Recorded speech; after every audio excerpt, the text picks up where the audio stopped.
पूरा ध्यान लगा, पूरा ध्यान लगा, गुरुवर दौड़े दौड़े आएंगे।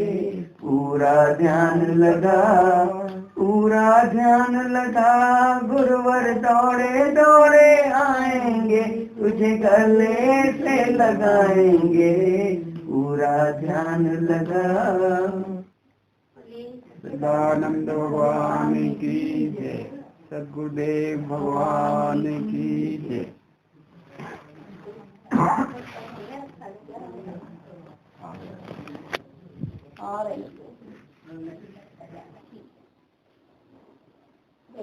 सच्चिदानंद भगवान की तस्मै श्री गुरुवे नमः। त्वमेव माता च पिता त्वमेव बन्धुश्च सखा त्वमेव विद्या द्रविणं त्वमेव सर्वं मम देव देव, त्वमेव सर्वं मम देव देव। सर्वे भवन्तु सुखिनः, सर्वे सन्तु निरामया, सर्वे भद्राणि पश्यन्तु, मा कश्चित् दुःखभाग् भवेत्। सच्चिदानंद भगवान की जय, सत्य सनातन धर्म की जय। आज आप सुनना चाहते हैं कि मैं कौन। बहुत दिन तक हम सब कुछ जानते रहे, बचपन से क्या क्या जान रहे हैं, क्या क्या कोशिशों में लगे हैं, कितना सब कुछ जान लेना चाहते हैं, लेकिन अपना ध्यान नहीं आया कभी। अपनी तरफ बिल्कुल ध्यान नहीं आया कि मैं कौन हूँ। सब जगह भगवान को भी बहुत ढूंढा, कहाँ कहाँ गए कि भगवान मिल जाए, किसी रूप में मिल जाए। किसी रूप में तो समझ में आता नहीं, जिस रूप में उसको भजते हैं उसी रूप में पाना चाहते हैं, जिसको दर्शन कहते हैं, है ना, कि दर्शन हो जाए। लेकिन ये नहीं सोचा कभी कि मैं कौन हूँ आखिर। क्या भगवान मुझसे बहुत दूर है? भगवान है कि नहीं? क्या मंदिर में ही रहते हैं? क्या अमरनाथ में ही रहते हैं, घर में नहीं? आप कुछ भी करते रहिए छल कपट। क्या ऑफिस में नहीं रहते? ये प्रश्न उठता है कि नहीं?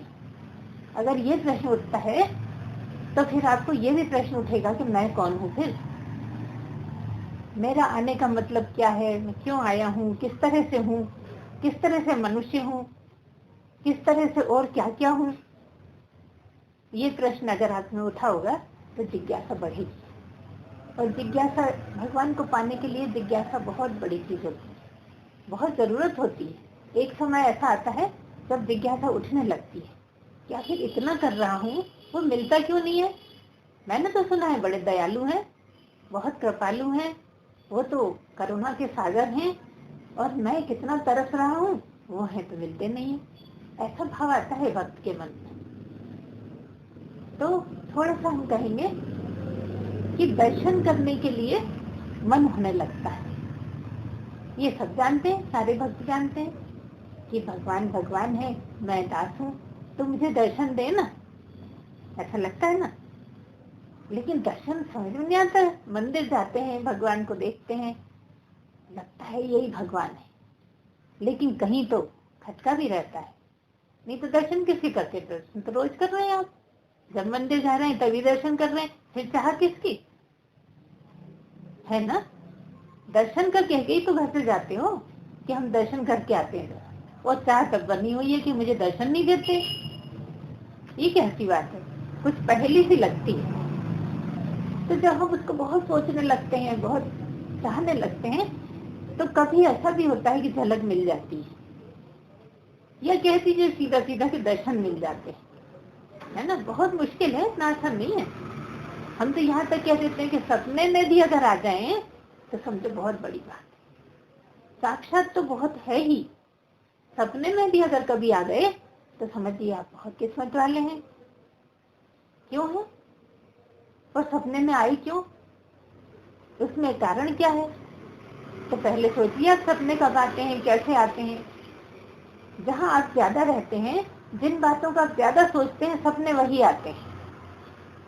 पर अगर भगवान आने लगे, इसका क्या मतलब हुआ? क्या आप भगवान का ज्यादा सोचते नहीं, है ना। भगवान को बहुत याद करते हैं, बहुत सोचते हैं, तो जो चीज सोचते हो वो सपने में आ जाती है।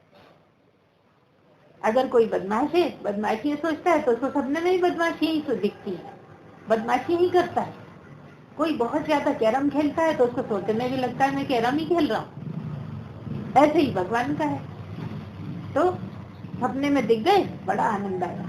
कल हमने सबको सुनाया, अगले दिन सबको खूब बताते रहे कि भगवान ऐसे दिखे, ऐसा हुआ वैसा हुआ। तो क्या हुआ, लेकिन अरे थोड़ी देर और रुकते, ऐसा लगता है कि थोड़ी देर और रुक जाते तो मैं ये बात कर लेता, वो बात कर लेता। चलो नहीं रुके, फिर दिख जाए तो बड़ा अच्छा। आज दिखे, आज थोड़ी देर को दिखे, अगली बार बहुत देर को दिखे। जब बार बार मुझे दिखे, ये क्या होता है, बेचैनी होने लगती है। दर्शन की इच्छा को लेकर बेचैनी बहुत शुरू हो जाती। नहीं हुए हैं तो भी बेचैनी, और हो गए हैं तो भी बेचैनी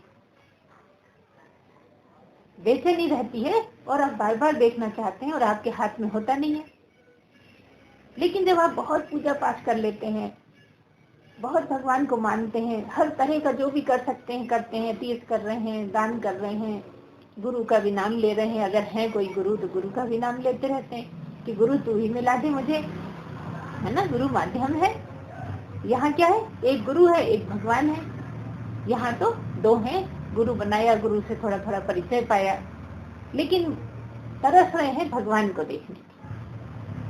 गुरु को देख के तृप्ति नहीं होती ना, ऐसा लगता है गुरु को क्या, गुरु तो हमारे जैसा है, जैसे हम हैं ऐसे गुरु है। विश्वास नहीं होता बिल्कुल कि ये हमसे अलग हो सकता है, और इच्छा बनी रहती है लगातार। तो हम ये बताना चाह रहे हैं, जब आपकी भक्ति परिपूर्ण हो जाती है, जब भक्ति सैचुरेटेड हो जाती है, तब आपका समय आता है कि कोई ज्ञानी पुरुष आपको मिले। हम नहीं कह सकते आपको पता है कि नहीं पता है, लेकिन ऐसा ही है, हमारे गुरुदेव यही बताया करते कि जब भक्ति बिल्कुल सैचुरेटेड हो जाती है, खूब मन भर जाता है, तब फिर आपको भगवान किसी गुरु को मिलाते हैं, और फिर आपको गुरु अच्छा लगता है। जब तक गुरु अच्छा नहीं लगेगा, अपने ही जैसा लगेगा।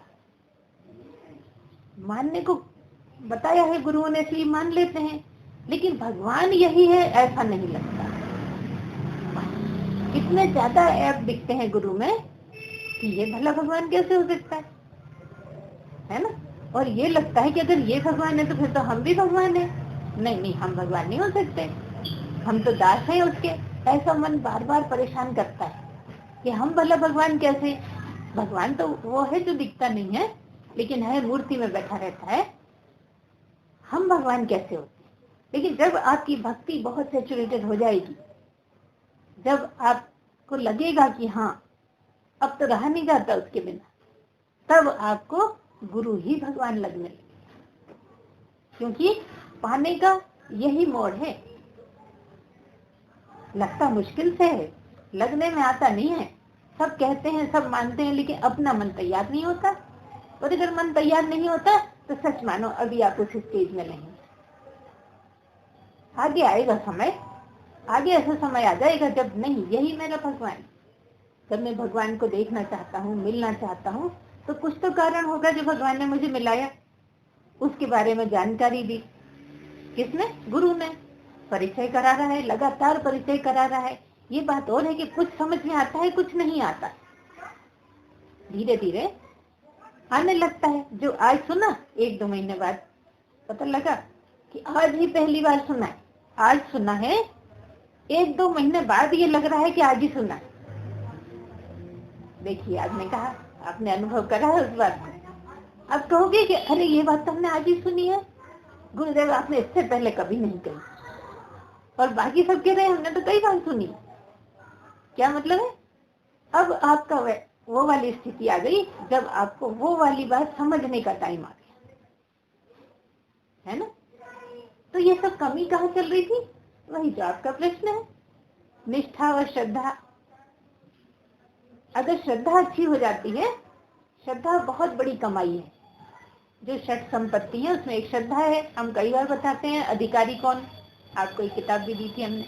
अधिकारी कौन है, जिसने खुद श्रद्धा कमा ली है, जिसने सम दम की संपत्ति कमा ली है, जिसने श्रद्धा सम दम प्रतीक्षा कमा ली है ना, उपरति कमा ली है, इसकी सबकी कमाई कर ली है। उसको समाधान की संपत्ति अपने आप आ जाती, मतलब समझ में आने लगता है कि गुरु क्या कह रहा है।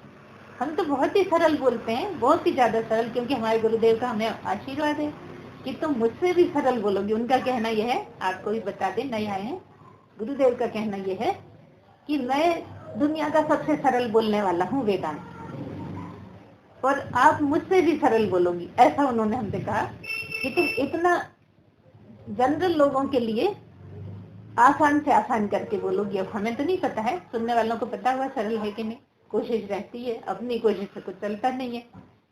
जो भगवान ने आशीर्वाद दिया है तो उसका लगता है कि जब गुरुदेव ने आशीर्वाद दिया है तो सही होएगा।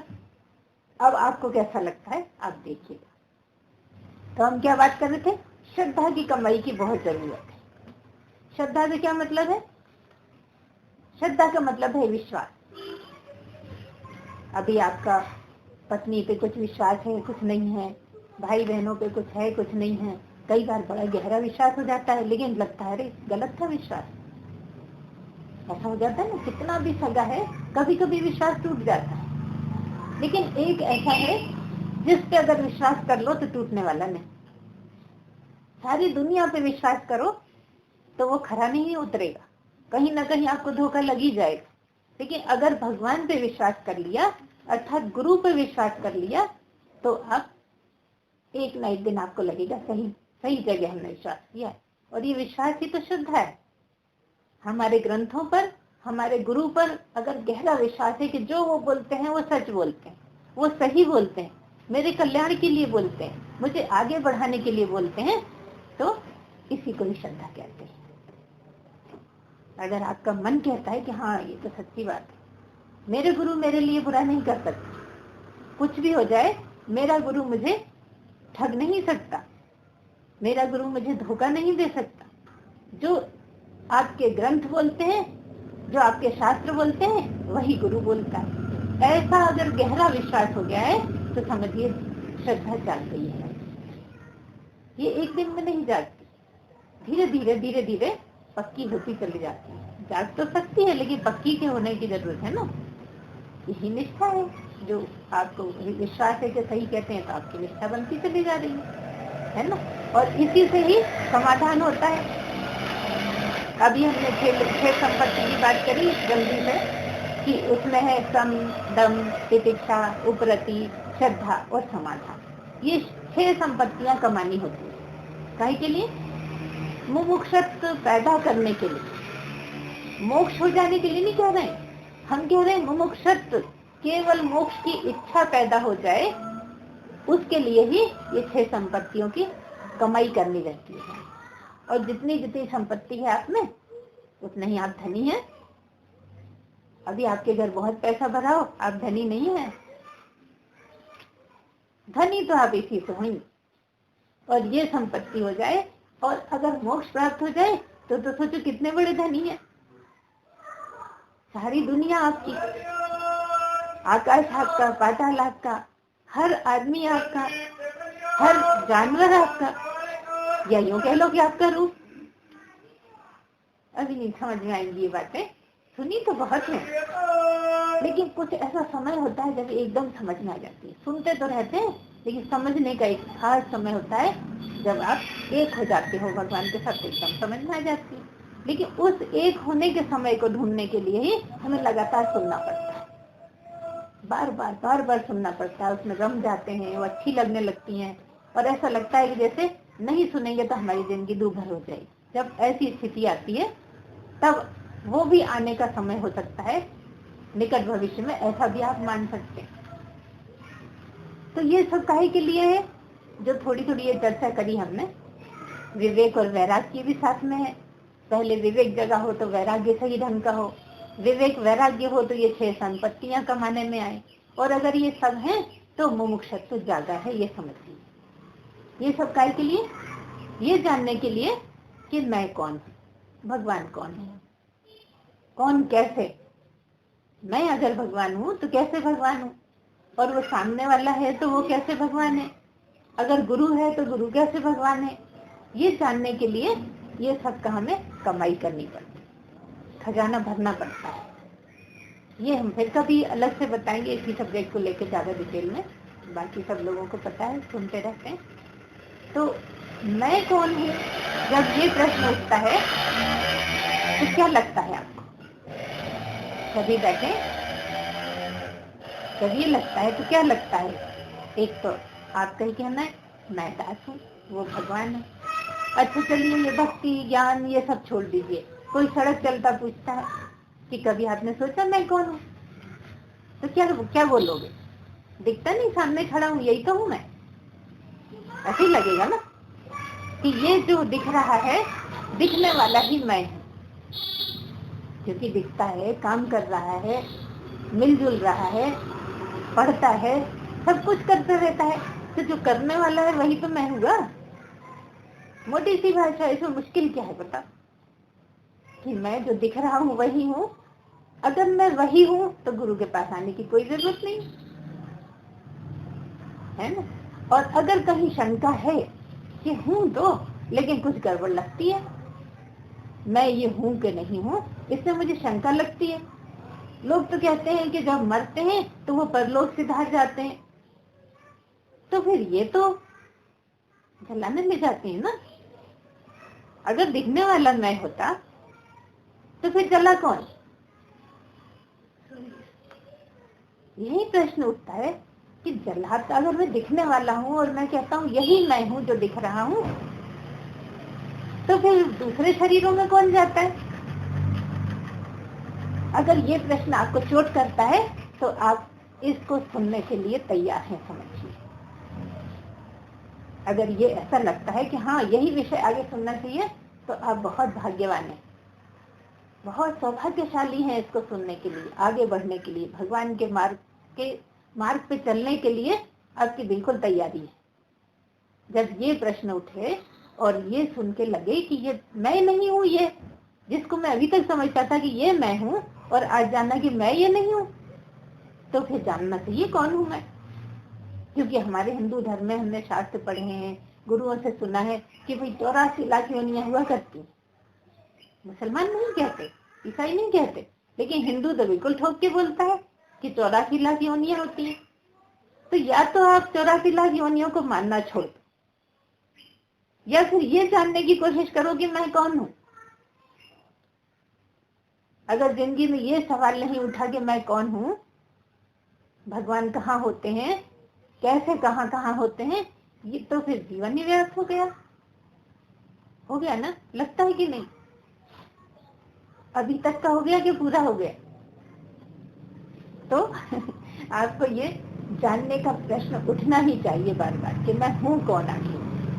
बस इसी पे चर्चा करिए, इसी का मनन करिए, इसी के बारे में जानने की कोशिश करिए। और इसको जानने के लिए कोई सच्चे सदगुरु की आवश्यकता है, गुरुओं की नहीं, पंडित जी की बिल्कुल नहीं है जरूरत। यहाँ कथा करवानी है तो पंडित जी को बुला लो, सत्यनारायण की करानी है तो बुला लो, भागवत पढ़वानी हो तो भी अगर कोई नहीं है सच्चा गुरु या कोई ऐसा जो पढ़ता है तो पंडित जी से भी करवा लो, कोई परेशानी नहीं। लेकिन ये सुनने के लिए कि मैं कौन हूँ, इसमें सच्चे गुरु की ही आवश्यकता है। नकली गुरुओं से काम नहीं चलने वाला। और गुरु तो बिल्कुल भीड़ पड़ी है हमारे भारत में, गुरुओं की कहाँ कमी। हर गली में 2-4 मिल जाएंगे जो 2-4 शिष्य बना के और बैठे हुए हैं कि हम गुरु हैं। लेकिन क्या सच्चे गुरु हैं? उनसे पूछे, वो कोई थोड़ी कहेगा कि हम नहीं है। तो सुन के ही समझ में आता है। जब सुनते रहें, उनको भी सुने, इनको भी सुने, तब आपको समझ में आएगा कौन सच्चा गुरु है। क्योंकि आपकी आत्मा स्वयं कहेगी, है ना, कि है कि नहीं है, सुनना चाहिए कि नहीं सुनना चाहिए। इसमें भी एक कंडीशन है कि आपकी स्थिति कहाँ है, उस हिसाब से आपको गुरु अच्छा लगेगा। अगर आपकी उतनी ऊंचाई नहीं है अभी कि मैं कौन हूँ ये जानने की स्थिति नहीं बनी है, तो आपको नकली ही ज्यादा भाएगा। नकली गुरु की बातें अच्छी लगेंगी, वो आपकी तारीफ करेगा तो आपको और ज्यादा बैठने का मन होगा, क्योंकि वो तो लुभाएगा ना, उसके पास सत्य तो है नहीं, वो तो लुभाने की कोशिश करेगा कि आप आओ बैठो। और सच्चे गुरु का क्या होगा कि पकड़ पकड़ के लाओगे तो भी लोग उठ के चले जाएंगे। गलती नहीं है उठ के जाने वालों की, गलती बिल्कुल नहीं है। केवल इतना है कि अभी उनकी स्थिति नहीं है सुनने की, इसलिए वहां बैठ नहीं सकते। उनको लगता है ये बेकार की बातें हैं, इसमें क्या रखा है वाला, है ना। अभी असली बात हम बोलेंगे तो सब गड़बड़ हो जाएगी, इसलिए असली बात अभी नहीं बोल रहे हैं। कि क्या जान रहे हैं, मैं कौन हूँ, लेकिन मानते क्या है कि ये जो दिख रहा है यही मैं हूँ। तो इसके बारे में हम थोड़ा आपको बताएंगे कि ये जो इंद्रियां हैं आपकी, सभी जानते हैं इंद्रियों के बारे में। 5 कर्मेंद्रियां हैं, 5 ज्ञानेंद्रियां हैं, 10 इंद्रियां हैं। उससे पहले इंद्रियों को भी छोड़ दो तो पूरा शरीर है, दिखने वाला शरीर, जिसको आपने कहा यही मैं हूँ, जो दिख रहा है वही मैं हूँ। तो ये स्थूल शरीर है आपका। इस स्थूल शरीर में थोड़ी सूक्ष्म इंद्रियां हैं, 10 इंद्रियां, 5 ज्ञानेंद्रियां और 5 कर्मेंद्रियां। मतलब कि शरीर से सूक्ष्म इंद्रियां हैं, और इंद्रियों से सूक्ष्म क्या है, आपका मन। इंद्रियों का क्या काम है, कर्म करना और जानना। ज्ञानेंद्रियां है, ज्ञान लगा है, मतलब सब संसार के बारे में जानते हो, पढ़ाई के बारे में जानते हो, रिश्तेदारों के बारे में जानते हो, जगहों के बारे में जानते हो, कहाँ जाना है, किस किस सड़क से जाएंगे तो पहुंचेंगे, सब कुछ जानते कैसे हो, ज्ञानेंद्रियों से। ज्ञानेंद्रियों से जानते हो। ज्ञानेंद्रियां तो समझने के जानने की है, लेकिन तब भी जानने वाला कोई और बैठा है जो ज्ञानेंद्रियों के माध्यम से जानता है ना ऐसा। तो प्रश्न उठता है कि क्या वो अभी कुछ नहीं जानता। जैसा आपका प्रश्न था ना, थोड़ा उसका जवाब चल रहा है। क्या कहा आपने प्रश्न? आत्मा नित्य है तो वो जन्म लेती है न मरती है, तो फिर मोक्ष को प्राप्त करने के बाद वो कहाँ चली जाएगी? हाँ, और आपने कुछ ऐसा भी बोला था मैली है, तो वही बात हम बतलाने जा रहे हैं कि ये जो पीछे बैठी हुई आत्मा है ना, वो भी बहुत दूर है। अभी हम इंद्रियों की बात कर रहे हैं, 5 कर्मेंद्रियां और 5 ज्ञानेंद्रियां। ये शरीर से सूक्ष्म है। इससे सूक्ष्म आपका मन है, और मन को भी आप जानते हो कि मेरा मन ऐसा हो रहा है, मेरा मन ये नहीं पसंद करता है, मुझे तो ऐसा अच्छा लगता है। तरह तरह की बातें करते हो मन की, और समझ में भी आता है कि है मन कोई चीज। गप नहीं समझते हो कि मन वन कुछ नहीं होता। कोई कहे तो क्या, अरे वाह, मुझे तो खूब पता लगता है मेरा मन है ना। क्या मतलब, मन ही टैकल करता है इंद्रियों को। मन हेड है, इंद्रियां उससे नीचे है, उसकी आज्ञा मानने वाली है। तो जो मन ने कहा इंद्रियां करने लगती है, जो मन चाहता है वो करवा लेता है इंद्रियों से, है ना। 10 इंद्रियां और मन अपनी मर्जी का मालिक है। मन में क्या होता है, मन में संकल्प और विकल्प उठते रहते हैं। ये संकल्प विकल्प क्या होते हैं, किसी भी चीज के 2 पक्ष रहते हैं, ये करूं या नहीं करूं, जाने खड़ा हुआ जाऊं कि नहीं जाऊं। अगर जाऊं तो कपड़े वपड़े पहनूं, और नहीं जाऊं तो क्या करना है, बैठूं। मतलब हर चीज में देखिए 2 चीज मिल रही हैं, चाहे कपड़े पहनना हो, चाहे जाने की बात हो जाऊं कि नहीं जाऊं, चाहे खाने की बात हो खाऊं कि नहीं खाऊं, अभी खाऊं कि देर में खाऊं, हर जगह 2 बातें खड़ी होती है। तो ये मन 2 चीजों को लेके रहता है। कभी संकल्प उठते, कभी विकल्प उठते, कभी लगता है करूं, कभी लगता है नहीं करूं। और कब तक लगता रहता है, जब तक बुद्धि दखल नहीं देती। जब बुद्धि दखल देती है यहाँ चल कर ले, तो बस करने लगते हैं सब। मन कहता है चलो, इंद्रियों से आगे के आज्ञा देने लगता है। मतलब क्या हुआ कि संकल्प विकल्प उठे मन में, और निश्चय करा बुद्धि ने, मोहर लगा दी बुद्धि ने। बुद्धि के मोहर लगाए बिना ना तो मन स्थिर हो पाता, और ना मन ऑर्डर दे पाता कि क्या करना है क्या नहीं। अपने नहीं गायब है, ना तो ऑर्डर दे रहा है, ना बुद्धि से पूछ रहा है। तो ऐसा मन बहुत परेशान होता है। ऐसा मन सही बात को मानने को तैयार नहीं होता, जो संकल्प विकल्प में लगातार लगा रहता है और बुद्धि को मान्यता नहीं देता। मतलब क्या कहना चाह रहे हैं हम? ये कहना चाह रहे हैं कि मन अगर आगे चलता है, बुद्धि को अपने पीछे चलाता है, वो आदमी सत्संग नहीं सुन सकता। और जो बुद्धि को ऊपर रखता है, बुद्धि के कहने से चलता है मन, वो गुरुमुखी होता है। मतलब क्या, दो चीज निकल के आई, एक मनमुखी और एक गुरुमुखी। जो मन हेड है जहाँ पे, और बुद्धि उसके अनुसार काम कर रही है पीछे पीछे, तो बुद्धि गुलाम है। और जहाँ विवेक जाग गया है, बुद्धि विवेकी है, तो फिर बुद्धि से पूछ पूछ के सब काम करता है मन, उसके अनुसार ऑर्डर देता है इंद्रियों को। मतलब क्या हुआ, ये गुरुमुखी है। क्योंकि गुरु कोई अलग नहीं है, गुरु कोई बहुत सारे नहीं है, गुरु अलग अलग शक्लों के भी नहीं होते। गुरु एक ही है जो सब में बैठा है और किसी पूर्ण पुरुष में मानने के लायक है कि यही सदगुरु है, यही मुझे उंगली पकड़ के ले जाएगा जहाँ मैं जाना चाहता हूँ, जहाँ जाने के लिए मैं बेचैन हूँ, जो मेरा मन मान रहा है वहां तक ले जाने के लिए कोई सत्य प्राप्त गुरु ही पूर्ण पुरुष या महात्मा, जो भी आप समझें उसको अपने ढंग से, वही ले जा सकता है। तो क्या हुआ, हम यहाँ बात बताइए आपको मनमुखी और गुरुमुखी। तो गुरुमुखी बनना चाहते हो कि मनमुखी बनना चाहते हो? मनमुखी तो अभी तक हो ही। अगर गुरु मिल गया है तो आप गुरुमुखी होने लगेंगे। क्यों? क्योंकि गुरु ही आपको विवेक देगा। क्या मतलब? विवेक कोई दुकान से नहीं मिलेगा, विवेक किताबों में भी नहीं मिलेगा। ये भी पक्की बात है, आप कितनी किताबें पढ़ लें समझ में तो आएगी, लेकिन विवेक जागेगा नहीं। विवेक जब ही जागेगा जब कोई गुरु के सामने आप नतमस्तक हो जाएंगे, श्रद्धा से भरने लगेंगे, तभी आपका विवेक जागना शुरू होगा। और जब विवेक जगेगा तब क्या करेंगे आप? फिर सब काम सोच समझ के करने लगेंगे। क्या करना चाहिए, क्या नहीं करना चाहिए, क्या उचित है, क्या अनुचित है। पहले तो बस करे जाते थे, जो चीज मन को अच्छी लग रही है बस करने लगे।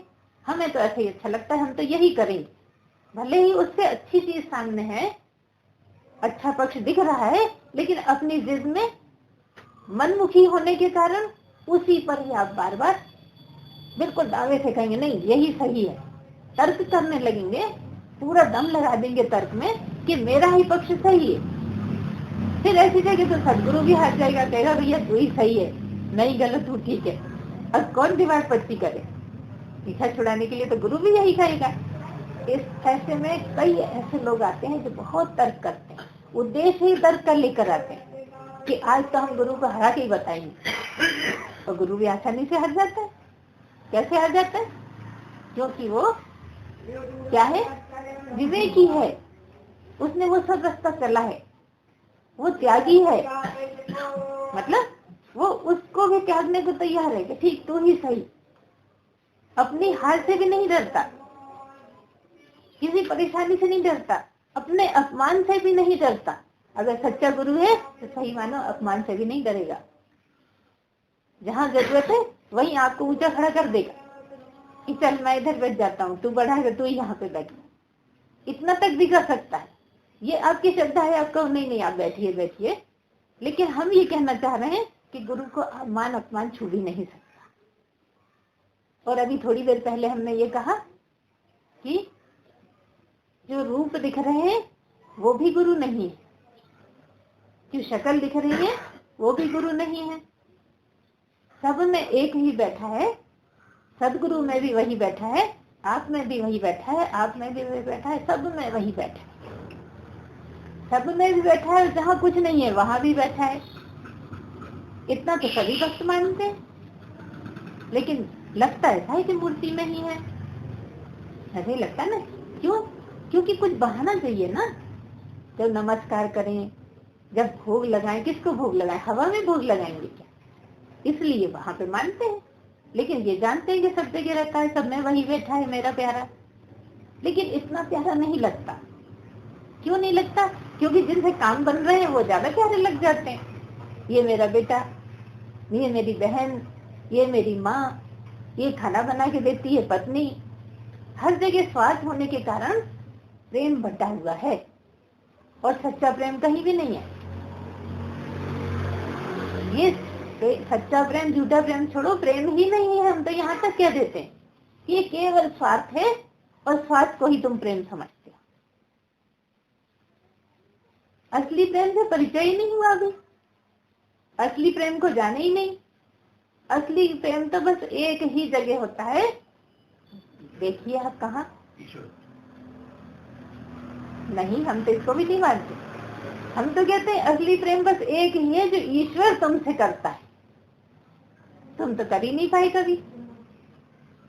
कितना कितना कर रहा है देखिए, नौकर बना हुआ तुम्हारी सेवा में लगा है 24 घंटे।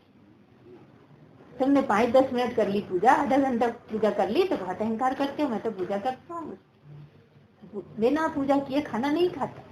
लेकिन उसका तो प्रेम देखिए, कितना दिल खोल के सेवा में लगा हुआ है। क्योंकि जो प्रेम करेगा वो सेवा से कहाँ डरेगा, है? और आप तो कर ही नहीं पाते, बाकी सबके लिए करते हो। परमात्मा को कितना टाइम देते हो, अपने आप से पूछो। कितनी देर परमात्मा के साथ रहते हो, और परमात्मा तुम्हारे साथ कितनी देर रहता है, ये प्रश्न करो अपने आप से। कितने पढ़ले ऊंचे नीचे हैं, और ये समानता कहाँ है? मार्ग तो वही है कि कितनी सेवा वो कर रहा है, तुम इतनी से तो कर लो। यही जरूरत है सोचने कि हम कितनी करते हैं और कैसे करते हैं। जल्दी जल्दी उठाया, लगा के चलो आज तो हो गया, जल्दी जल्दी गए, टीका लगा दिया, नमस्कार कर लिया, तू ही रक्षक है, आज ये दे देना, आज ये दे देना, कल फिर कुछ दे देना। कितनी लंबी लिस्ट पड़ी हुई है, मांग कभी खत्म ही नहीं होती। अरे प्रेम तो करो, वो तो अपने आप देने लगेगा, इतना देगा कि बस भी नहीं कर पाओगे, इतना देगा कि वो स्वयं ही आ जाएगा। सोचिए आप तो सामान मांगते हो, किससे मांगते हो? परमात्मा से। अब परमात्मा ही आ जाएगा तो बताइए कौन सी चीज नहीं होगी आपके पास। आप दुकानदार से सामान खरीद लाते हो, दुकानदार ही आप बन जाओ तो बताओ, आप तो दूसरों को देने लगोगे ना। जब दुकानदार बन गए, सारा सामान आपके पास है ही, अब तो बांट रहे हो। तो ऐसा प्रेम करना पड़ेगा भगवान से, ऐसा प्रेम करना पड़ेगा, और जो भगवान से ही सीखना पड़ेगा, निस्वार्थ प्रेम। उसको कौन सा स्वार्थ है बताओ? वो किसी से कहता है कि तू भोग नहीं लगाता, मैं तुझे कुछ नहीं दूंगा? किसी से कहता है क्या कि तूने आज मुझे याद नहीं किया, तूने भोग नहीं लगाया तो मैं भी तुझे 2 टाइम खाना नहीं देने वाला, कल भोग लगाएगा तभी दूंगा? ऐसा कभी नहीं कहता, और किसी को भी नहीं कहता। जो गालियां दे रहे हैं उसको नहीं कहता, जो बदमाशी कर रहे हैं, तर्क कर रहे हैं, कुतर्क कर रहे हैं, उनको तक भी बिल्कुल किसी भी तरह से परेशान नहीं कर रहा। उतनी ही सेवा कर रहा है जितनी आपकी कर रहा है। तो बताइए हमें करना चाहिए कि नहीं? हम तो सत्संगी है ना। कितना जरूरी है उसको पाने के लिए, उसके दर्शन के लिए, वो समझ आए ऐसा करने के लिए कितने प्रेम की आवश्यकता है। और हम तो शुरू से ही चाहने लगते हैं, गुरु माँ कब कराओगी दर्शन, गुरु माँ कब मिलेंगे हमारे भगवान। अभी आप नापतोल तो कर दो थोड़ा बहुत, आपकी ही बुद्धि से। जमाने में, संसार में नापतोल में ही तो लगे हो। मैंने उसको इतना करा, उसने मुझे बिल्कुल नहीं करा, गुस्सा आ जाता है कि नहीं? और उसको गुस्सा नहीं करता तो गुस्सा समझते ही नहीं हो। जितना आपने किया, पड़ोसी ने नहीं करा था, आप गुस्सा हो गए। आपने बेटी को पाला, बेटी बड़ी हो गई, नहीं करती तो गुस्सा हो गए। हर एक से यही चल रहा है। लेकिन उसको अपनी जगह उसको रख के देखो, उसकी जगह अपने को रख के देखो, इतना आगे जाना है। क्या मतलब? यही आप जो करते हो उसका बदला मत मांगिए। आप सीधा बदला देने वाला कोई और है, ना तो पड़ोसी दे सकता, ना बच्चे दे सकते। बच्चे भी बदला नहीं दे सकते। आप आशा करते हो इसलिए दुखी होते हो। बस आपने किया है, आपको तो मिलना ही मिलना है। देने वाला कोई और है। जो कर्माध्यक्ष है वही करेगा, जो कर्माध्यक्ष है ही नहीं वो कहाँ से फल देगा। इसलिए बस यही करना है कि प्रेम बढ़ाओ, प्रेम बढ़ाओ, परमात्मा से इतना प्रेम बढ़ाओ। अब प्रेम किससे बढ़ाएं, कैसे बढ़ाएं, वो दिखता तो है ही नहीं। इसीलिए कहते हैं कि जो सतगुरु है उसी से प्रेम बढ़ाने की जरूरत है, क्योंकि सतगुरु कोई शरीर नहीं है। ये बात अगर गहरे समझ में आ जाए ना, कि जो दिखता है वो तो बहाना है। जैसे दिखने वाली तो मूर्ति को कहते हो ना कि अब कहीं दिख तो रहे नहीं भगवान, तो मूर्ति को ही कर लेते हैं पूजा। यही मेरे भगवान है, कितना प्रेम से रखते हो, खूब साफ सफाई रखते हो, भोजन भी बहुत सफाई से जब उनको भोग लगा देते हो तब फिर झूठा करने की सोचते हो, है ना। इतना ज्यादा करते हो, लेकिन इधर क्या करते हो भगवान के नाम पे? क्या करते हो आप, ये अपने से प्रश्न करिए। और नहीं करते हो तो करो, पाना चाहते हो उसको तो करना पड़ेगा, उसको पाने के लिए उसका जैसा बनना पड़ेगा, उसके समकक्ष आना पड़ेगा। संसार में अब कुछ कुछ छोटे छोटे तो ऐसे करने लगो बिना स्वार्थ के काम, कि जिसमें सोचो नहीं मिले चाहे नहीं मिले मैं तो करूंगा। चलो पैसे नहीं है, पैसे का मत दो, किसी को पैसे नहीं देना है बिल्कुल मत दो, लेकिन हाथ पैर तो अच्छे हैं। अच्छा चलो हाथ पैर भी नहीं है, मुंह तो है ना, पूरे समय बातचीत करते रहते हो, क्या किसी का मन खुश करते हो? किसी की आत्मा को प्रसन्न करते हो? किसी को अच्छा लगे ऐसी कोई बात करते हो? करोगे तो बनावटी करने लगोगे, भाई खुश करना है ना। बनावटी नहीं, सच्ची बात हो और ऐसी बात हो कि दूसरा भी खुश हो जाए। जैसे कोई दुखी है, परेशान है, आप उसका दुख हर सकते हो, तसल्ली दोगे, दुख हर जाएगा उसका। इतना सब आसान काम है कि सदैव एक से दिन थोड़ी रहते हैं। आज रोता है कल तो सुखी था ना, ये भी समझ चला जाएगा। जब कल सुखी था आज रोने लगा तो कल फिर सुखी हो जाएगा। इतने में तो उसको याद आ जाएगा।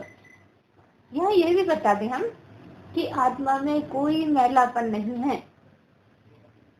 ये पक्की गांठ बांध लो कि आत्मा को कोई मैला कर ही नहीं सकता, चाहे कोई सारी जिंदगी बदमाशी करता रहा हो, कितना ही बड़ा गुंडा हो, कितना ही बड़ा चोर डाकू हो, लेकिन आत्मा उसकी बिल्कुल उतनी ही शुद्ध है जितनी पुजारी की है। हो सकता है पुजारी की ना हो उतनी, कैसे हो सकता है कि ना हो? वो तो सभी की शुद्ध है। आत्मा को फर्क कहाँ पड़ रहा है? चाहे पुजारी हो चाहे कोई भी हो। आप कहोगे वो तो बहुत गंदा है, बहुत मैले कपड़े पहना रहता है, तो भी उसकी आत्मा उतनी ही शुद्ध है जितनी नहाए हुए की। रगड़ रगड़ के जो नहाया है उसकी भी उतनी ही शुद्ध है। दूसरी बात, आत्मा कुछ करती ही नहीं। ये बातें तो ऐसी हैं जो तंग करती हैं, कुछ समझ में नहीं आता। आत्मा जो आपकी है वो क्या करती है बताओ? कुछ करती है क्या? ना तो खाती है, ना सोती है, ना जगती है, ना कहीं जाती है, ना आती, ना दुख मनाती है, ना खुशी मनाती है। ऐसी कैसी है आखिर? तो आप कहोगे अभी आपने कहा कि तुम कुछ नहीं करते हो। ये शरीर है, इसके पीछे कोई है जो कर रहा है। हमने एक सेंटेंस में आपको थोड़ा सा झलक दी थी कि क्या इंद्रियां कर रही हैं कि इंद्रियां के पीछे कोई बैठा है वो कर रहा है। ऐसी थोड़ी सी बात करी थी ना, वही बात यहाँ फिर से आई है कि आत्मा कुछ भी नहीं करती। पहले हमने बुद्धि तक बात करके छोड़ दी है आपको, अभी आत्मा का नाम नहीं लिया। आत्मा का अलग से बात हो रही है कि आत्मा क्या कुछ करती है, आत्मा क्या मैली होती है, क्या आत्मा मैली हो सकती है?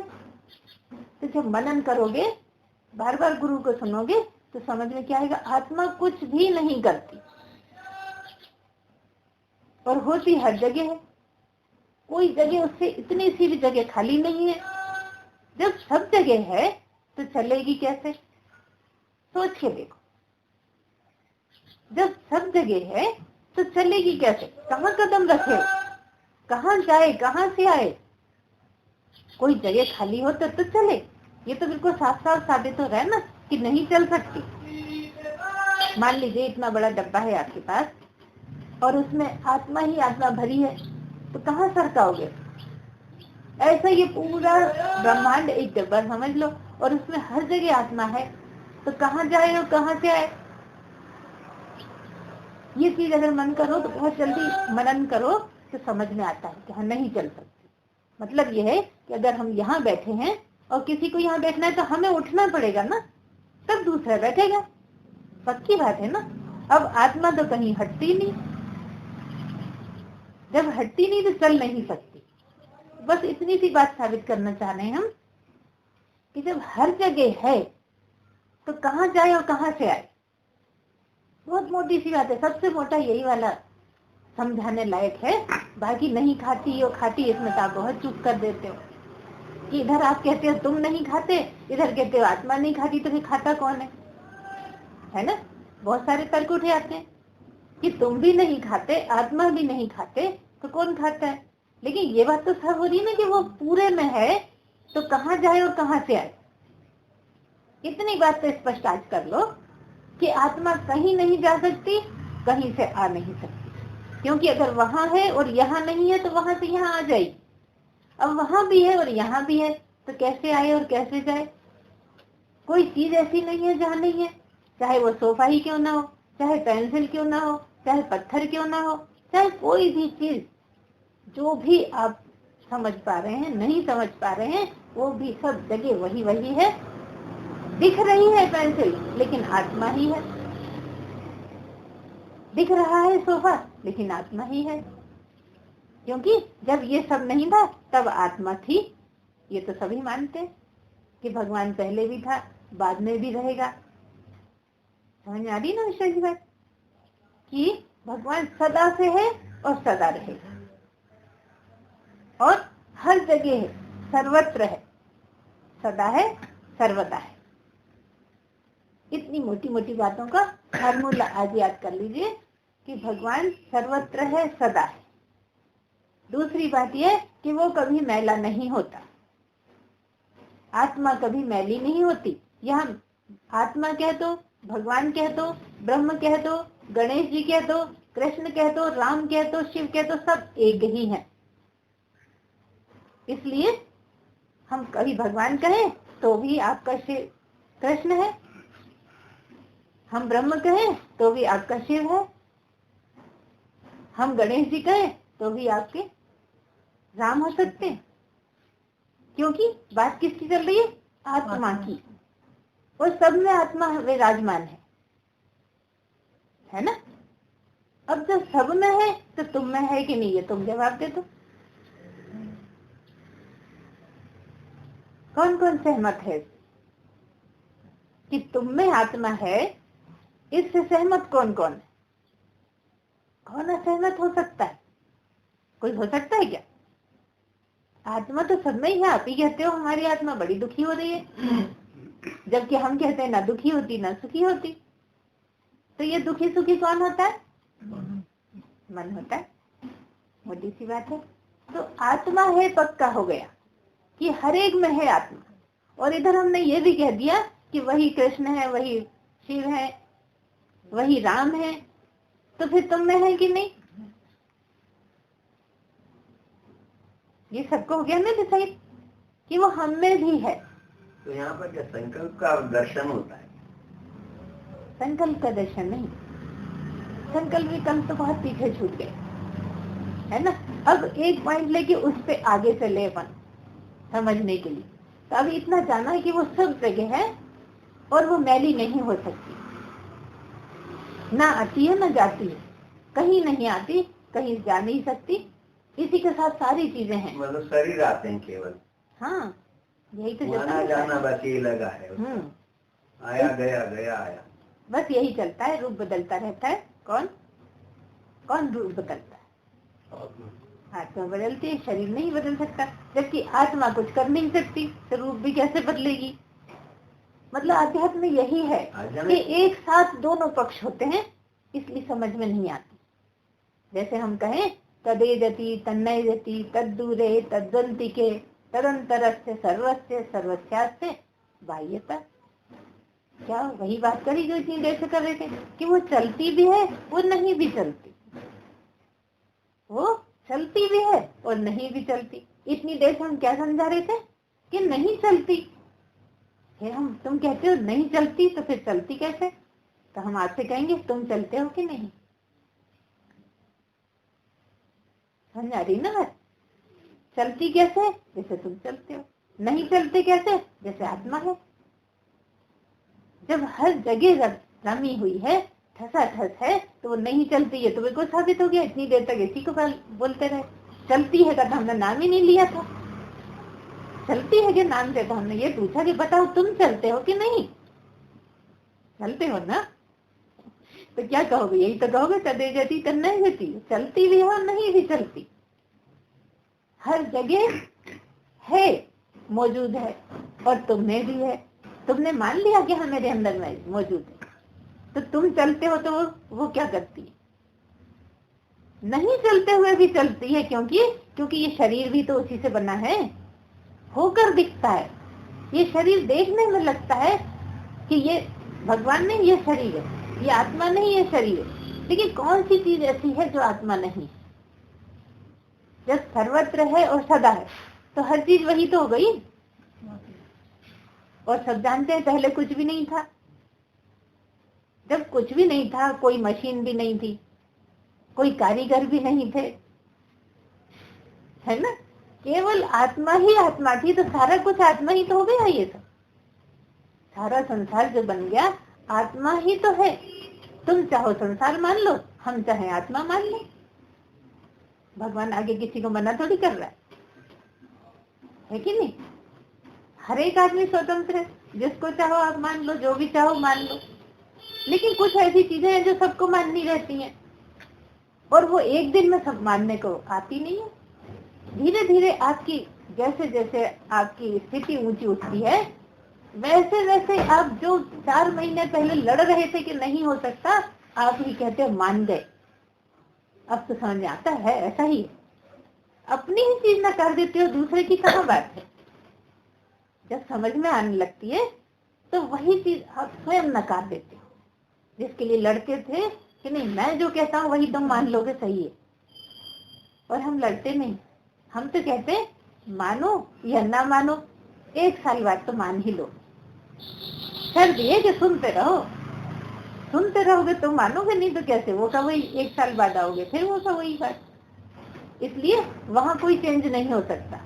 जहाँ एक दिन सुन लिया, फिर 6 महीने के बाद आके एक बार सुन लिए, फिर 1 साल बाद आके सुन लिए, ऐसे में कोई चेंज नहीं होता। क्योंकि जो धारणा है वो धारणा वैसी ही बनी रहेगी।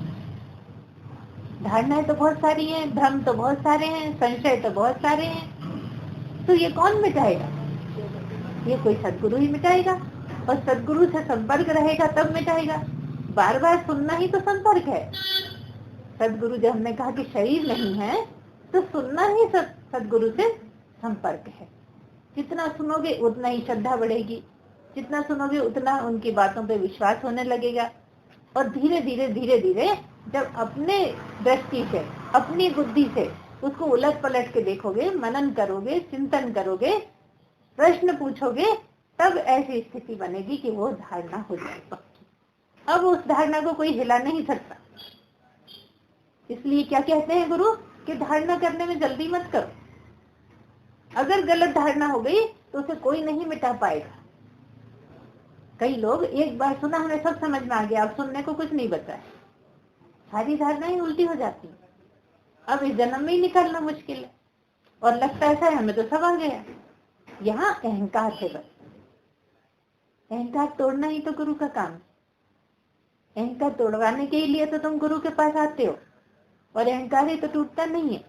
और किसी के सामने तो अपना अहंकार बिल्कुल डाउन होने ही नहीं देती। ऐसा लगता है नहीं मैं ही सब कुछ हूँ, मेरी ही बात मानी जाए, मैं जो कहता हूँ बिल्कुल सही कहता हूँ, है ना? जितनी बड़ी मैं है उतने ही आप छोटे हो। आ रही है ना बात समझ? आपने मैं को जितना खिला पिला के मस्त कर लिया है ना, मोटा ताजा, उतने ही सही में आप बहुत छोटे हो। और जितनी आपकी मैं मरती जाती है उतने ही आप विस्तार लेने लगते हो। इसलिए गुरु के पास क्यों आते हैं? मैं को मारना सीखते। जो मैं है, मैं ऐसा, मैं वैसा, मैं वैसा, ये बहुत ज्यादा मस्त हो चुका है बढ़ते बढ़ते जमाने में, जगत में, और वो मैं मारने में नहीं आती। तो ऐसे सुनते सुनते आपका जब विवेक जगता है, बुद्धि तृप्त होती है सुन सुन के, तो विवेक जगने लगता है, सही गलत की समझ आने लगती है, सही गलत सोच समझ के ही करने लगते। यहाँ हमने अहंकार की बात करी, तो क्या बात हुई? हम स्थूल शरीर, उससे सूक्ष्म इंद्रियां, उससे सूक्ष्म मन, उससे सूक्ष्म बुद्धि, और बुद्धि के बाद आपका अहंकार खड़ा है। बुद्धि से भी बड़ा है अहंकार, और वो बुद्धि को और मन को तो बहुत नचाए फिरता है ना। अहंकार आपको खूब टैकल करता रहता है। तो ये जो अहंकार है, यही आपके और भगवान के बीच की दीवार है। एक तरफ भगवान है, एक तरफ आप हो, और बीच में ऊंची सी दीवार है जहाँ झांक के भी नहीं देख पाते। उस दीवार को छोटा करना पड़ेगा। जितनी छोटी होती जाएगी उतनी झलकियां मिलने लगेंगी। चाहे दर्शन कहो, चाहे अंदर झांकना कहो, झलकियां तो मिलने लगेंगी। तो अहंकार की दीवार तोड़ने के लिए बार बार सत्संग सुनना पड़ता है, क्योंकि उस तरफ भगवान है, उस तरफ आत्मा है, इस तरफ आप पूरे के पूरे हो। बिना आत्मा के आप कुछ भी नहीं है। जैसे मान लो एक आत्मा हजारों वाट का बल्ब हो और उस उजाले में आप सब कुछ करते हो। अगर बल्ब नहीं है, आपका कोई अस्तित्व नहीं। उस बल्ब से ही सारी ताकत आ रही है, उस बल्ब के उजाले में ही सब कुछ कर रहे हो, उस बल्ब का होना ही आपका सब कुछ है। ऐसा कोई बल्ब है जिसके बिना आप तिनका भी नहीं उठा सकते, तिनका भी नहीं तोड़ सकते, जो कहा जाता है। बलहीन हो, कुछ भी नहीं हो, आंखें खुली हैं, दिखता है नहीं, है ना। लेटे पड़े हैं, सबको लग रहा है देख रहे हैं, लेकिन जल्दी करो वाली बात। समझ रहे हैं ना क्या कहना है। वही जहाँ से शुरू कर रहा था कि शरीर को तो जलाने ले जाते हैं, और जब आत्मा अलग हो जाती है तो फिर जल्दी करो की बात होती है कि नहीं। लेकिन ये भी जो कहते हैं शरीर में फिर भी आत्मा है। हाँ, वही तो हम चाह रहे थे, कौन कौन बोलता है ये। अभी हमने बहुत देर तक समझाया कि कोई जगह ऐसी नहीं है जहाँ आत्मा नहीं है। तो ये मानना पड़ेगा कि मरे हुए शरीर में भी आत्मा भरपूर है। मरे हुए शरीर में भी आत्मा भरपूर है, और जो जीता है वो तो दिख ही रहा है कि आत्मा है। चेतन दिख रहा है, चेतनता दिख रही है, चैतन्य दिख रहा है, तो हाँ तो आत्मा है ही। तो फिर इसको हुआ क्या? फिर ये स्थिर क्यों हो गया? आंखें खुली की खुली क्यों रह गई? पलक क्यों नहीं झपकता? क्या कारण है? इसको बताएगा कोई? आप लोग तो बहुत सुन चुके हैं। कोई बताइए क्या है? कनेक्शन टूट गया। कैसा कनेक्शन? जैसे कि यहाँ आप टेबल फैन रख दें और लाइट तो सब जगह है ही, बिजली है ही, लेकिन बिजली का तार नहीं लगा, स्विच ऑन नहीं किया है। ये पंखा है, ये पंखा है, ये शरीर है, और एक आत्मा है, वो बिजली है। आपने वायर जब लगाया तो पंखा चलने लगा, स्विच ऑन करा, पंखा चलने लगा। ऐसे ही आपकी आत्मा के बीच में एक वायरिंग है, जिसे क्या कहते हैं? प्राण, अंतःकरण भी कह सकते हैं।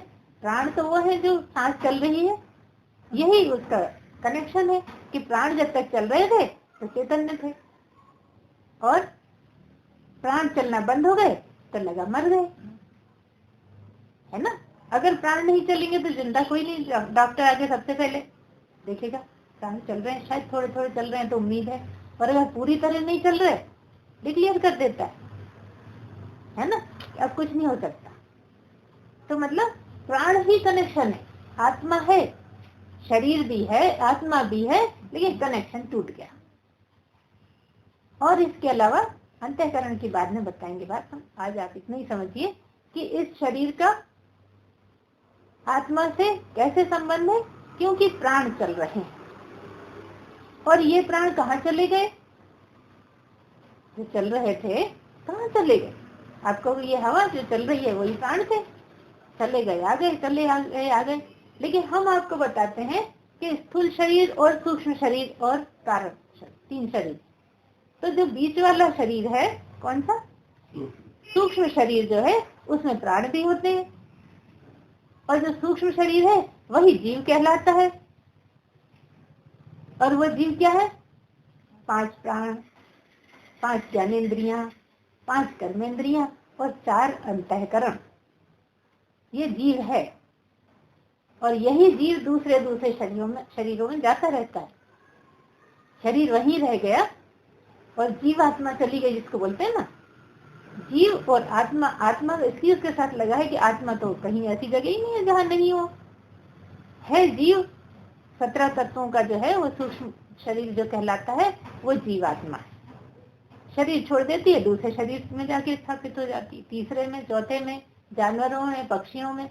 वही एक घूम रही है, उसी का चल रहा है बस यात्रा। तरह तरह के शरीरों में जा रहा है। वो शरीर छोड़ा, दूसरा पकड़ लिया। अब उसको मरने से डरने लगा, है ना। कितनी बार मर चुके, तब भी हम मरने से डरते रहते हैं। डरते हैं ना। कौन है जो नहीं डरता? कोई चींटी मरना चाहती है? कोई हाथी मरना चाहता है क्या? वैसे आप नहीं मरना चाहते। हर शरीर लेते हैं, हर शरीर को छोड़ने से डरते हैं। क्यों डरते हैं? अच्छा, मनुष्य क्यों डरते हैं? चलो चींटी तो ना समझ है, हाथी बहुत बड़ा है लेकिन बहुत ताकत वाला है, कुछ होएगा नहीं समझ रहा है। इंसान क्यों डरता?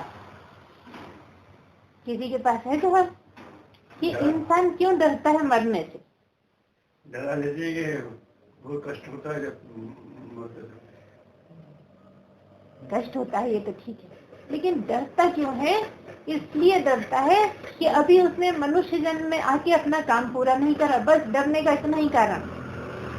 अगर कोई काम पूरा कर लेता है बहुत शांति से जाता है, सब जानते हैं। महात्मा लोगों को कोई मरने में कोई डर नहीं लगता। बस मुख्य बात ये है, ये डराने का तो बच्चों जैसा है कि बच्चों को भी डरा देते हैं, यहाँ बड़े डर जाते हैं। लेकिन मुख्य कारण ये है कि मरते समय लगता है अरे अब क्या पता कहाँ जाऊंगा, मैंने अपना काम पूरा नहीं करता। ऐसा लगता है और कुछ समय मिल जाए, थोड़ा और टाइम मिल जाए तो मैं अपना काम पूरा कर लूं। 70-80 साल में तो समय मिला नहीं, और अब 5 मिनट में अगर उसके बदले ये सोचने लगे कि बस परमात्मा में ही उसका मन लग जाए, परमात्मा को ही ध्यान करने लगे, तो बदमाश भी मोक्ष प्राप्त कर सकता है, लेकिन कर नहीं सकता। कर सकता है वह कर नहीं सकता, क्योंकि जो उसे सारी जिंदगी करा है मौत के समय वही याद आई। यही कारण है कि अभ्यास बचपन से करना है। जबकि बताओ आज के जमाने में कितने लोग हैं जो बचपन से करते हैं अभ्यास, कितने लोग माता पिता है जो करने देते हैं, कितने लोग ऐसे हैं जो जवान बेटा अगर उस तरफ मुड़ रहा है तो स्वीकार कर ले, जैसे कोई बिल्कुल गली पड़ जाएगा भगवान, ऐसा डरते हैं। अरे भगवान को पाना इतना आसान है क्या कि थोड़ा सा लड़का मुड़ जाएगा उधर तो हो जाएगा सन्यासी क्या? इसीलिए नहीं जाने देते कि सन्यासी हो गया तो हमारे घर का क्या होगा। होता है ना, हाँ बहुत ज्यादा होता है। हिंदुओं में तो बहुत ही ज्यादा है कि कहीं लड़का पूजा पाठ ना करने लगे, जबकि अगर पूजा पाठ करता है तो बहुत ऊंचाई पे जा सकता है, बिजनेस कर रहा है तो बहुत ऊंचाई पे चला जाएगा, पढ़ाई कर रहा है तो बहुत अच्छे नंबर लाने लगेगा। आप लोगों को विश्वास नहीं होता होगा, लेकिन ऐसा ही है। अगर किसी का आज बहुत अच्छा बिजनेस चल रहा है, अगर कोई हमेशा फर्स्ट आता रहा है, अब पक्का मानो कि पिछले जन्म का बहुत अच्छा सन्यासी रहा है, या फिर बहुत भगवान की पूजा करी है, वो सब इस तरह से उसको मिल रहा है। जिसने इतनी पूजा पाठ सब किया है पिछले जन्म में, अगर वो शुरू से लग जाए तो सोचिए इस जन्म में कहाँ जाएगा वो। कितना मौका है, बस इसलिए डरते हैं यार ये तो बचपन से ही पूजा करने लगा, क्या होगा। और हम क्या बात करते हैं, हम कहते हैं घर में भी रहो, सारे काम भी करो और उसको भी याद करो। सबसे बड़ी तपस्या है कि गृहस्थी में रह के आप उसकी याद करो। गृहस्थी में ही आपकी तपस्या होती रहेगी, क्योंकि काम क्रोध लोभ मोह कहाँ जाओगे छुड़ाने। कब पता लगेगा कि हमें क्रोध नहीं आ रहा? क्या पेड़ों के साथ रह के पता लग जाएगा कि क्रोध आ रहा है कि नहीं आ रहा? बताओ। वो तो लोगों के साथ रह के ही पता लगेगा। जब किसी ने कड़वी बात कह दी, जब किसी ने थोड़ा सा पैर मार दिया, है ना, अच्छे खासे चल रहे हैं, किसी का धोखे से पैर लग गया, हम आंखें गड़ा के देखते हैं, करते हैं कि नहीं? कुछ भूल से नहीं बोल रहे हैं, मगर ऐसी आंखों से देखेंगे दिखता नहीं है तुझे। ये सब क्या है? यही है आपका नाक तोल के मुझे क्रोध आता है कि नहीं आता। अरे बेचारा चल रहा था लग गया, हम चल रहे होते हमसे लग जाता तो तब देखते क्या, आंखें गड़ा के। तब तो सॉरी भी नहीं बोलते, क्योंकि जो आंखें गड़ाता है वही सारी नहीं बोल सकता। अब परखा होगा, ये परख के अब देख लेना कि जो सारी बोलता है वही आंखें गड़ा के नहीं देखता है। ये सीधा फार्मूला है, क्योंकि जानता है मुझसे भी ऐसे लग जाती है, उससे भी लग गई होगी, मुझसे भी गलती होती है, उससे भी गलती हो गई होगी। ये चीजें इतनी मोटी मोटी हैं जो हम अपने रोज की जिंदगी में नाप तोल कर सकते हैं इसकी, कि हम कहाँ खड़े हैं, हमें कितना आगे जाना है। तो कहने का मतलब यही है कि गृहस्थ में रह के जितनी अच्छी तपस्या होती है जंगल में भी नहीं हो पाती। और आप वैसे भी मुड़ के देखें, हमारे बहुत बड़े बड़े ऐसे महात्मा हुए हैं जो गृहस्थ में रहते रहे बाद में भी, है ना। नानक साहब को देख लीजिए, कबीरदास को देख लीजिए, और बहुत लंबी गिनती है, आप खुद ही देख लेना, हमें इतने याद नहीं आ रहे हैं अभी, लेकिन हम जानते हैं कि बहुत लोग ऐसे हैं जो गृहस्थी में ही तपस्या की, गृहस्थी में रह के ही। और एक नाथ जी थे, शायद हो सकता है कुछ गलत होता है समझ जाना, जब एक बार वो गन्ने लेके आ रहे थे खेत से, तो जब तक घर आए 4-5 गन्ने खेत से तोड़ के ला रहे थे, किसी ने मांगा एक दे दिया, किसी ने मांगा एक दे दिया, होते होते जब तक घर पहुंचे तो एक ही गन्ना उनके पास बचा, और पत्नी ने कहा था कि आज 4 गन्ने ले आना। अब जब घर पहुंचे तो पत्नी ने कहा कि क्यों ले आए एक गन्ना, और गन्ना हाथ से तो छीन के और एक मारा पीठ पे, 2 हो गए। तो कहने लगे कि अरे वो मैं 2 ही तो नहीं कर पाया था, ये अच्छा करा तूने, एक तू ले ले, एक मैं ले ले। ऐसे होते हैं महात्मा। तो ऐसे बनने के लिए कितना सोच ऊंची चाहिए हमें, वो केवल सत्संग से ही आती है और लगातार सुनने से ही आती है। क्योंकि जितना आप दूसरी तरफ चले गए, सत्संग फिर खींच के ले आया, फिर चले गए फिर खींच के ले आए, और लाभ क्या है, जो हम हमेशा बोलते हैं वही आपको फिर से रिपीट कर देते हैं। वो तो बोलना जरूरी है ना, नहीं तो सत्संग ही अधूरा है। कि सबसे बड़ा लाभ किसी सत्पुरुष से, किसी सदगुरु से, किसी महात्मा से सुनने का सबसे बड़ा लाभ क्या है, कोई बताए? शर्मा जी को छोड़ के बाकी कोई बताए? संस्कार अच्छे हो जाते हैं और दूसरे नहीं बनते हैं। बिल्कुल सही। और आप बताइए? पिछले जन्म मेरे कर्म होते हैं। और वर्मा जी आप बताएं, क्या लाभ है किसी सदगुरु को सुनने से? बहुत से कर्म बंधन से छुटकारा मिल जाता है। बस यही मुख्य है कि दूसरे गुरु सुनने के अपेक्षा किसी सदगुरु से सुनने का ये लाभ है कि जितनी वाणी आपके कान में पड़ेगी उतने ही आपके कर्म क्षीण होते चले गए। अगर आपको श्रद्धा है और वो सदगुरु है, शर्त यही है कि वो सदगुरु ही होना चाहिए। गुरु से सुनने में कोई कर्म क्षीण नहीं होंगे, और अगर सदगुरु सुनाएगा तो आपके रोज बनते रहते हैं, कितने ही कर्म बनते रहते हैं, कोई गिनती नहीं होती। आपके वैसे सब भगवान ने अरेंज कर दिया, कट रहे हैं कर्म भी कर रहे हो, रिश्ते भी निभा रहे हो, लेकिन और बनते भी तो जा रहे हैं बहुत सारे। वो केवल सदगुरु को सुनने से ही लाभ है कि जितने सुनते रहेंगे तो रोज के भी कटते जाएंगे, उधर भगवान ने सारा इंतजाम कर रखा है, वो कट ही रहे हैं, तो क्यों नहीं मिल सकता इसी जन्म में? बिल्कुल मिल सकता है। अगर सदगुरु के कहे अनुसार चले तो पक्का मिल सकता है, मुझे तो नहीं लगता इसमें संशय। आप अपने को देख लीजिए, धीरे धीरे और समझ में आएगा, क्योंकि जितने क्षीण हो जाएंगे उतने ही तो लगने लगेगा कि हाँ मिल सकता है, और मिल सकता है तो फिर लगेगा मिलेगा, और जब मिलेगा तो मिल ही जाएगा। तो ऐसा मत सोचिए कि नहीं मिलेगा। जब सारी सुविधाएं भगवान ने जुटा दी, भारत में भी रह रहे हो, हिंदू भी हो, सत्संग भी सुनते हो, कोई सदगुरु भी मिला दिया है, अब बताओ क्या कमी रह गई? केवल आपका ही तो सुनने की कमी रह गई। क्या सुनिए, आप श्रद्धा करिए, बार बार लगन लग जाए कि कब आए संडे तो फिर सुने, और कहीं जा सकते हैं तो वहां जा के सुनिए। जितना ज्यादा सुनोगे उतना ही कर्म कटेंगे, और जितने कर्म क्षीण होंगे उतना ही तुम भगवान के पास होगे। इसलिए करना क्या है, अहंकार की दीवार को गिराना है, क्योंकि अहंकार की दीवार गिरते ही तुम और परमात्मा दो नहीं है, तुम और परमात्मा एक ही है। जैसे ही दीवार गिरी कि ये ज्ञान हुआ कि अरे जिसको मैं ढूंढता था जगह जगह वो तो मैं ही निकला, कहाँ कहाँ यात्राएं करी, कितने लोगों से पूछता फिरा, और जैसे ही ज्ञान हुआ किसी को बताने की जरूरत नहीं, स्वयं ही अनुभव होने लगेगा। मैंने तो पाया अपने ही अंदर, और अपने अंदर कैसे पाया, मेरी मैं होकर ही पाया। कोई जाने जग जाए हिराई, जान ही तुम्हें ही हो जाए। हम नहीं कह रहे हैं, कि कौन कह रहा है, तुलसीदास जी कह रहे हैं। उनको तो मानोगे, हमें नहीं मानोगे तो कौन जान जाता है, यही जाने जग जाए हिराई, जागे यथा स्वप्न भ्रम जाई। ऐसे 2-3 है उनके, उनको साफ साफ कहते हैं कि कैसे जगना हो जाता है। जैसे कि स्वप्न से नींद खुलते ही तुम्हारे स्वप्न के सारे भ्रम मिट जाते हैं,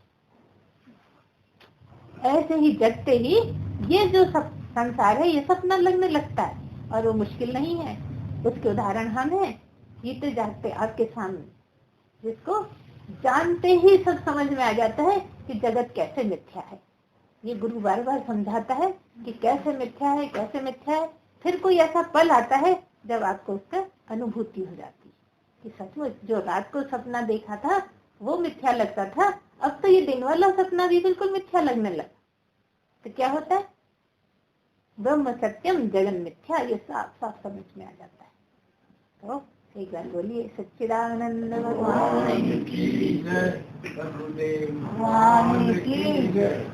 पूर्णमदः पूर्णमिदं पूर्णात् पूर्णमुदच्यते पूर्णस्य पूर्णमादाय पूर्णमेवावशिष्यते। ओम शांति शांति शांति। सच्चिदानंद भगवान की जय।